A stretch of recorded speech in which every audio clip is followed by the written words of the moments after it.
You don't own your snowmobile. You finance it, you insure it, you haul it on your trailer.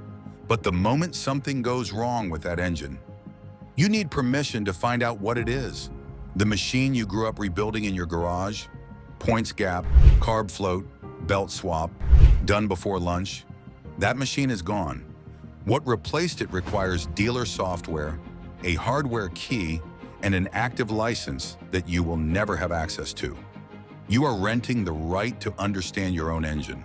By the end of this video, you'll know exactly when that happened. The year the first computer moved into a production snowmobile, the specific software locking you out of your own fault codes right now, and a window of machines still available, still affordable, where you get the full ownership experience back. Stay with me. Let's start where it mattered most. 1974, you own a Polaris TX 400, Fuji 396 cubic centimeters twin, fan-cooled, about 44 horsepower. Everything in that engine bay is visible. 2 Mikuni carburetors, points ignition, a single coil. The entire wiring harness has maybe 12 connections total. Every one of them a standard bullet connector you can pull apart with your bare fingers. You learn that machine. You feel it through the handlebars. The vibration pattern tells you when a plug is fouling. The throttle response tells you when the carb float needs adjusting. The sound at idle tells you something before any gauge does. The guy in your town who could tune a sled from sound alone was respected on the trail, not because he was showing off, because he was useful. His machine ran better than yours, and you both knew why. That was the culture this sport built itself on. Machines you could know, mechanics you could become, and the manufacturers built for that. A 1972 Arctic Cat Panther 440 shipped with a toolkit under the hood. I'm not kidding, a real one. Screwdriver, plug wrench, spare drive belt. Arctic Cat put it there because they expected you'd need it and expected you could use it. That's a company caring about you. Now wait until you hear the year this philosophy started dying, because it wasn't when you'd expect. The first sign wasn't a computer, it was something most riders actually welcomed. Late 1970s, electronic ignition. Before that, every production snowmobile ran points-based ignition, a set of mechanical contact points inside the magneto that opened and closed to trigger the spark. You set them with a feeler gauge. 15 minutes. Cost you nothing beyond the tool you already owned. But points wore out. They pitted, corroded, drifted out of spec after a hard season. In January cold, a fouled set of points was how your ride became a 10-mile walk back to the truck. So when Polaris, Arctic Cat, and Ski-Doo moved to capacitor discharge ignition, CDI, in the late 70s and early 80s, nobody filed a complaint. The machine started easier, cold start reliability improved, high RPM running quality went up. You still had some control. Aftermarket CDI modules existed. A guy could buy a performance ignition box for his 1983 Arctic Cat Pantera and pick up a sharper advance curve and a few extra horsepower for about 80 bucks. That still felt like ownership. The machine was yours to modify, yours to understand. That era lasted about a decade. Then came the year that changed everything. 1991. Polaris does something no production snowmobile manufacturer had done before. They put fuel injection on a trail sled. The Indy 650 RX LEFI, a 648 cubic centimeter, 3-cylinder Fuji engine, electronic fuel injection, a throttle position sensor, and ECU managing fuel delivery in real time. The performance case was genuine, no doubt. Better cold start behavior, cleaner throttle response, more consistent power delivery regardless of temperature or altitude. An EFI sled started faster and ran smoother at 20 below than any carbureted machine you'd been coaxing all morning. Arctic Cat brought their own EFI machine that same model year, the Wildcat 700 EFI. 2 manufacturers signaling simultaneously that the carb era was ending. For serious trail guys who had spent years fighting carb icing and cold start rituals, it felt like progress. And come on, it was. Let's be honest about that part. But here's what came with it that no brochure mentioned: the fuel pump, the injector seals, the throttle body, the ECU itself. You cannot gap an ECU with a feeler gauge. You cannot hold a fuel injector up to a garage light and tell if it's clogged. You need a fuel pressure test kit, A scan tool, diagnostic equipment the average rider doesn't own and most small independent shops didn't carry. For the first time in snowmobile history, a breakdown in the field meant calling someone else. Not the guy in your town with the socket set, the dealer. That was the first quiet transfer of power, from the rider to the retailer. Now, Ski-Doo tried EFI in 1993 on a limited edition Formula Plus, and it went badly. Reliability problems were bad enough that Ski-Doo walked the tech back entirely for years. You don't abandon your own tech unless it's costing you customers. That alone tells you how hard this transition actually was. Skip to 2003. Ski-Doo introduces the Rotax 800 2-Tech SDI, semi-direct injection. 2 injectors per cylinder, 1 low speed, 1 high speed, firing fuel directly into the transfer ports under high pressure, timed precisely with exhaust valve closure. By 2004, the same SDI system lands on the 600 HO, and from that point, the technology spreads across the entire Ski-Doo lineup. I'm not gonna lie, the EPA had just introduced new regulations for snowmobile emissions that year. Carbureted 2-strokes were on a compliance clock. SDI answered that problem. Lower hydrocarbons, cleaner exhaust, a 2-stroke that could survive the regulatory environment threatening the entire category. But what SDI brought with it was a different kind of complexity. The ECU was no longer just delivering fuel, it was managing combustion strategy, adjusting injection timing based on engine temperature, throttle position, and running conditions simultaneously in milliseconds. You couldn't tune that with a jet kit in a Sunday afternoon. You needed software. And when Ski-Doo introduced the E-Tech Direct Injection 2-stroke around 2009, the gap between rider and machine became a wall. The E-Tech's ECU monitors crank position, throttle input, air temperature, and exhaust back pressure at once, adjusting fuel delivery multiple times per second. Remarkable engineering, genuinely impressive numbers, and completely inaccessible without dealer-level tools. If you've ever watched a service advisor plug in a laptop before touching your engine, you've been on the receiving end of this. Hit the like button right now if that's cost you money you didn't expect to spend. Small channel, it genuinely helps. Keep watching, because the specific tool they're using is worth knowing about. Let me tell you who actually owns your sled. BRP, the company behind Ski-Doo, uses a dealer-only diagnostic system called BUDS, BRP Utility and Diagnostic Software. You cannot access it with an aftermarket scan tool. It runs on a dealer laptop with a BRP-issued hardware key and an active subscription license. If your modern Ski-Doo throws a fault code, you get a warning light and a 3-digit number that doesn't exist in any publicly available service document. You drive it to the dealer connects BUDS. The dealer reads the code, the dealer tells you what it might be, and you pay for the connection time before anyone has turned a wrench. In most shops in 2026, that diagnostic connection runs $95 to $150 as a flat charge before a single part is ordered. You're paying to be told what's wrong with the machine you own. Polaris has their own equivalent system.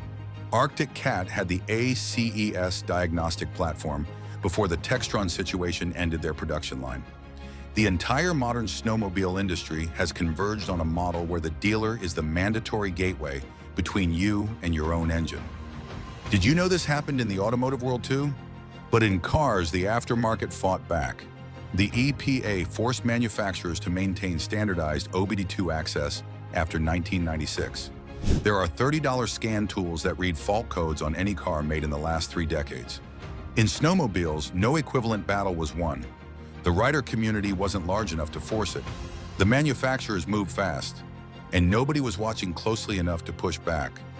Drop a comment right now. How many times in the last 5 years have you paid a diagnostic fee before they even identified the actual problem? I want to see the real numbers. Here's the second consequence of computerization that the industry will never acknowledge in a press release. Weight. A 1974 Polaris TX400 ready to ride, around 415 pounds. A 2025 Polaris Indy XCR 850 ready to ride, 497 pounds, 64 pounds. Where did that come from? Some of it is fuel injection hardware, pump, rail, injectors, pressure regulator, high-pressure fuel line. Some of it is the electrical system. Modern sleds need a full charging architecture because the ECU, heated grips, digital dash, keyless ignition, and connectivity features all draw continuous power. Bigger stator, heavier battery, denser wiring harness. The computer was sold as the answer to efficiency. More efficient combustion, less fuel consumed, cleaner exhaust. Those things are true. But the infrastructure required to run that computer added 60+ pounds to a machine that a 57-year-old guy in the UP is loading onto his trailer at 5 a.m. by himself. That weight doesn't stay on the trailer. You feel it in the ditch crossing, in the recovery when the sled buries itself on a soft shoulder, in your lower back on day 3 of a multi-day run. The man who spent 20 years on machines that topped out at 340 pounds is now being asked to manage 497 pounds of electrified aluminum. And the marketing calls it a modern performance trail experience. Sure it is. Let me tell you, the snowmobile market has quietly produced a category of machine that sits between the vintage era and the electronic lockout. Clean, capable, carbureted, liquid-cooled performance sleds from roughly 1997 to 2006. The Polaris Indy 800 XC, the Ski-Doo MX Z 800 Adrenaline, the Arctic Cat ZL 800, the Yamaha VMAX 4800. Amazing machines. The best carburetor technology ever put on a production snowmobile. Consistent, tunable, and fully serviceable in a home garage. No ECU lockout, no BUDS, and no proprietary hardware keys. A clean 2001 Ski-Doo MX Z 800 in solid running condition sells today in the $2,500 to $4,500 range. Same window for a well-maintained 2003 Polaris Indy 800 XCSP.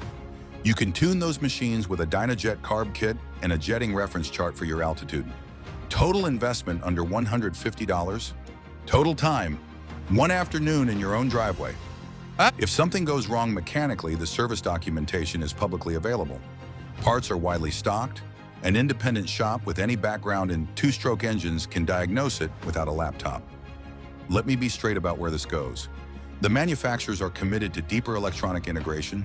The 2026 and 2027 model lineups are bringing expanded smart suspension, Bluetooth telemetry, ride mode selectors, and companion apps that monitor your sled's diagnostic data remotely from your phone. Every new electronic layer is another layer a rider cannot independently access. And as the pool of pre-computer sleds ages out, as parts get harder to find, as the mechanics who understand pre-ECU two-stroke architecture retire and close their shops, that institutional knowledge disappears permanently. The 25-year-old getting into snowmobiling today is inheriting a sport where the machine requires a dealer for anything beyond basic oil and plugs. And the guys who built this culture were often the ones who fell in love with the mechanical side first. The wrenching, the tuning, the satisfaction of a machine that ran better because of what you did to it over the summer. That on-ramp is gone. And a sport that can't onboard the kind of rider who builds it from the inside out is a sport running on borrowed time. A manufacturer willing to build a purpose-built, simplified, sub-$9,000 trail sled with a publicly documented service architecture and no proprietary diagnostic wall would own a segment of this market that currently has nowhere to go. Nobody's built it yet. That's not because the demand isn't there. The used market is already telling you exactly where the demand is. It's because no one with the financial position to build it has been willing to take the risk. That changes when enough riders say it clearly enough and often enough. These were all the problems. But what can we actually do right now? If you want a sled you can fully own and maintain, the 1997 to 2006 carbureted, liquid-cooled window is where to shop. The models we talked about earlier, they're the best in this category. Second, before you buy anything pre-ECU, pull a compression test on both cylinders. Two-stroke snowmobile engines in good condition should show at least 120 pounds per square inch per cylinder, with both sides within 10% of each other. A low or uneven reading tells you about ring wear or a damaged piston. That test costs nothing if you own a compression gauge, and it tells you what the seller won't. Third, get the factory service manual before you spend $1. Not the owner's manual, the full service manual with torque specs, jetting charts, and exploded diagrams. For most pre-2005 machines, these exist as free PDF downloads kept alive by the vintage sled community. If you can't find one for a machine you're considering, that's information. Think twice. Fourth, and this is the one that actually moves the needle. Say this out loud where it can be heard. Trail club meetings, the spring swap meet, the dealer floor. Comments on videos like this one. The engineers inside these companies who still ride, who still care about what snowmobiling actually is, they hear what the community says. Maybe not the CFO, but the people who design the machines. The market is already sending the signal. The used sled numbers, the dealer inventory hangover, the age of the average buyer, it all points to the same thing. Somebody just needs the guts to read it. I want to hear two things from you guys. One, tell me the last sled you owned where you could do everything yourself. Full tune, carb rebuild, timing check, the whole job. What year? What model? Two, do you think any manufacturer actually brings mechanical accessibility back as a selling point? Or is the computer in your snowmobile permanent? Drop it in the comments. Hit subscribe if you want more honest content about where snowmobiling has been and where it's actually heading. Check out the next video right here.